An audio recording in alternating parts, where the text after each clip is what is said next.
هسيبكم بقى عشان انا تقريبا بعد الفلوج ده انا هقعد 3-4 ايام في البيت. Hey guys, what's temperature now؟ هنا المكان اللي سيدنا موسى تم ميقات ربنا 40 ليلة هنا، قمة جبل موسى. اقسم بالله منظر الجبل يرعب يرعب. احنا كنا بنموت واحنا بنطلع، كنا بنموت بمعنى الكلمة، خلاص النفس مفيش، الواحد كان سامع دقات قلبه وهو طالع والله.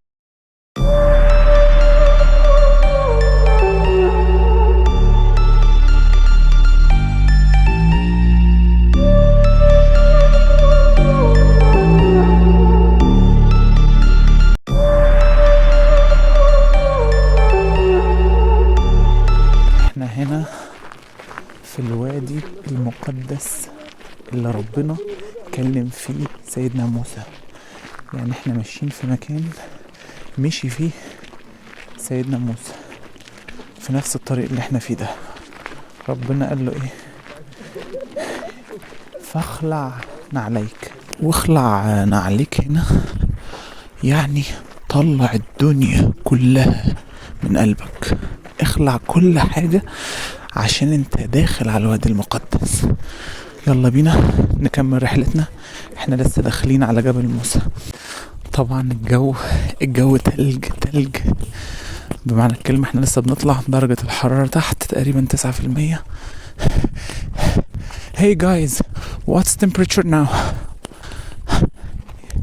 What's temperature now?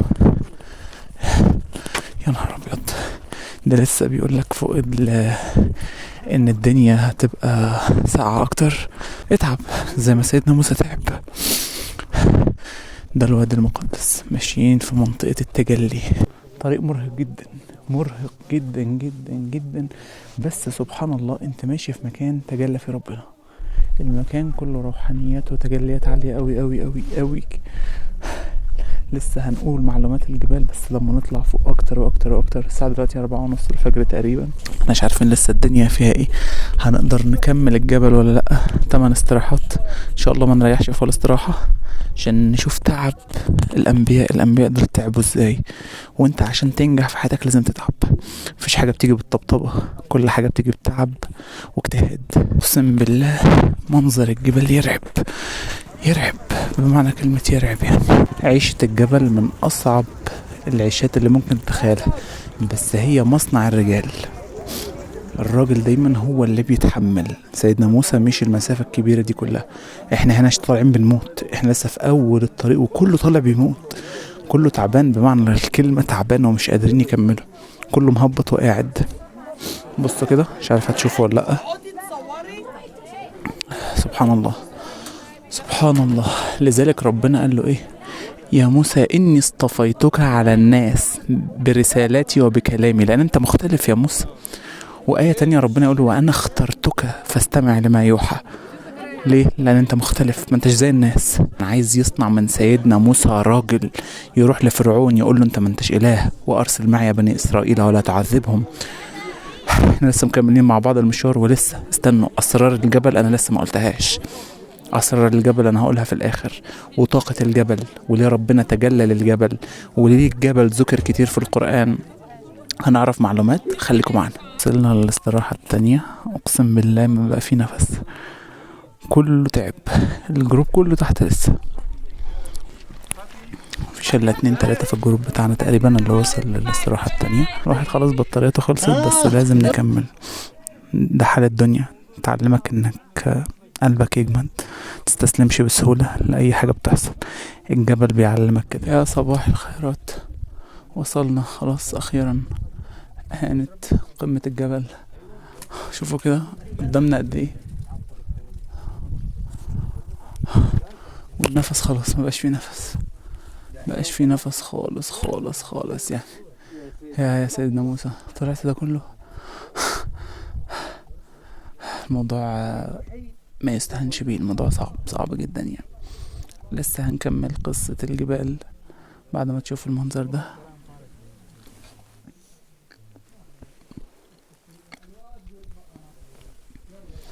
بقالنا 4 ساعات تقريبا بنطلع، 4 ساعات على التوازي. قمة جبل موسى تاني اعلى جبل في مصر. بصوا المنظر.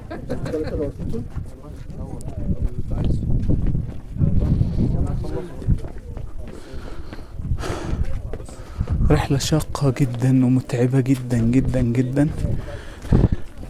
تعال بقى اقول لك معلومة الجبال وليه ربنا اختار الجبال علشان يحط فيها الانبياء.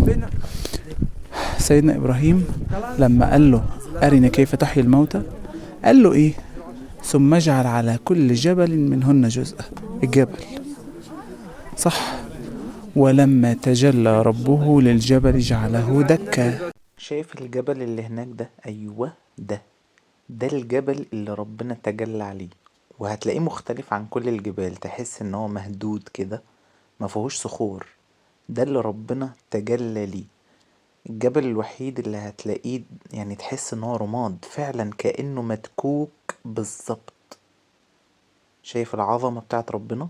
فلما تجلى ربه للجبل جعله دكا وخر موسى صاعقا. انت متخيل عظمة الاله اللي انت بتعبده عاملة ازاي؟ اله كبير، اله كبير قوي قوي. مع اللي بيحصل ده ما تقولش مع ربنا في مستحيل. قمة الجبل ده صعوده صعب جدا جدا جدا، بس زي ما قلت لك الحياة للرجالة، الحياة للشخص اللي بيعافر وبيتعب عشان يوصل. مفيش حاجة زي ما قلت لك بتيجي بالطبطبة. ربنا إله كبير وعظيم. الجبال اللي انت شايفها دي كلها، كل دي ربنا ينسفها نسف فيذرها قاعا، يعني يخليها في القاع صفصفة يعني مسفلتها باللغة بتاعتنا، يعني يخليها تراب. انت متخيل عظمة الإله اللي انت بتعبده عاملة ازاي؟ طاقة الجبال من أقوى الطاقات اللي ربنا خلقها، لذلك خلى كل الأنبياء يبقى لهم علاقة بالجبل. سيدنا محمد غار حراء كان بيتعبد فيه، جبل. واستخبى في غار ثور، جبل. سيدنا موسى جبل. سيدنا إبراهيم جبل. سيدنا نوح لما ابنه قال له سآوي إلى جبل يعصمني من الماء. الجبال موجودة في كل حتة، فلازم يبقى ليك كل فترة تطلع الجبل، تطلع وتتعب ويطلع عينيك زي ما الأنبياء طلع عينيها. اتعب، ما كلهم تعبوا. انت عايز كل حاجة بالطبطبة والحنية تجيلك؟ ما انتش عايز يعني مش عايز تعافر في اي حاجة خالص، عايز كل حاجة سهلة. احنا كنا بنموت واحنا بنطلع، كنا بنموت بمعنى الكلمة. خلاص النفس مفيش. الواحد كان سامع دقات قلبه وهو طالع، والله دقات قلبي سامعها وانا طالع. لازم تتعب علشان توصل لأي حاجة، والجبل ده علمني انا دروس عمري ما هنساها طول حياتي.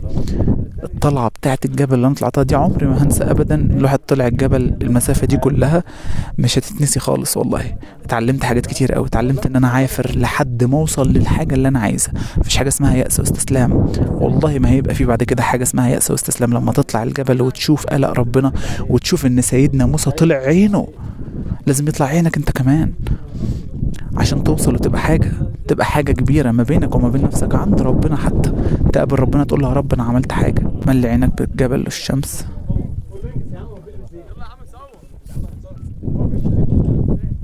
الجبال دي شافت اللي احنا ما شفناهوش. الجبال دي متخزن فيها اسرار كتيرة قوي. الجبل اللي انت شايفه ده بيخشع. لو انزلنا هذا القرآن على جبل لرأيته خاشعا متصدعا من خشية الله. الجبال دي ربنا عرض عليها الأمانة. إن عرضنا الأمانة على السماوات والأرض والجبال فأبين أن يحملنا. الجبال دي رفضت. الجبال دي بتحس وشافت حاجات كتيرة قوي قوي قوي من صنع ربنا. لذلك بقولك عليك بزيارة الجبل. الجبال دي جواها مخزون، ياما شافت أنبياء، ياما تعاملت مع أنبياء، ياما تجلى عليها الأنبياء. شفت بقى؟ فلذلك لازم تخلي يوم كده في حياتك في السنة تطلع جبل وتستمد من الطاقة بتاعته، طاقة تطهير بالمناسبة. الجبل بيطهر القلب. الجبل تأمل عالي قوي. لذلك سيدنا محمد كان بيتعبد في غار حراء.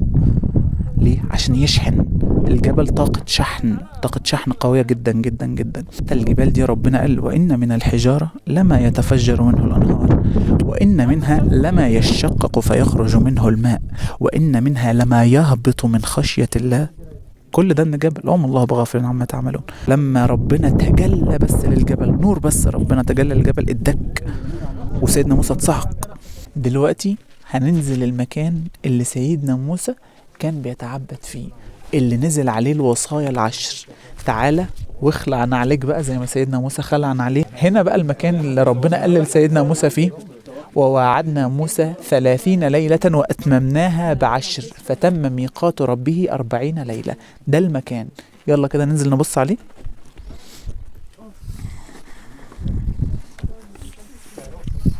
هنا المكان اللي سيدنا موسى تم ميقات ربنا 40 ليلة. هنا كان في المكان ده كان بيصلي وبيقرب لربنا وبيتأمل ويتفكر عشان يشيل الرسالة الكبيرة قوي إن هو يروح لفرعون. المكان ده مكان مقدس. المكان ده مش أي حد يقعد فيه كده. يلا نسجد وندعي.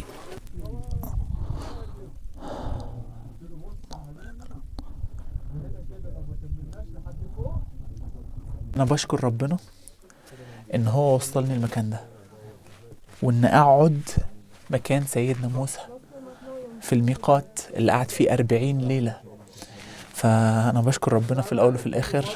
دي حاجة عمري ما هنساها طول حياتي، إني قعدت مكان سيدنا موسى. وأخيرا خلصنا رحلة جبل موسى بعد ما قلبي وجعني وجسمي كله وجعني ورجلي خلاص مش شايلاني. فاحنا نازلين دلوقتي من جبل موسى. بصوا المنظر ده، بصوا المنظر ده.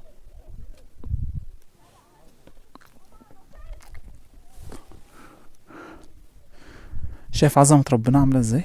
شايف عظمة ربنا؟ لا لا لا، منظر مهيب. الجبال ليها هيبة مش طبيعية، لذلك زي ما قلت لك ربنا خلاها دايما مع كل نبي. فهسيبكم بقى عشان انا تقريبا بعد الفلوج ده انا هقعد 3-4 ايام في البيت، مش هخرج تقريبا خالص يعني. اشوفكم على خير.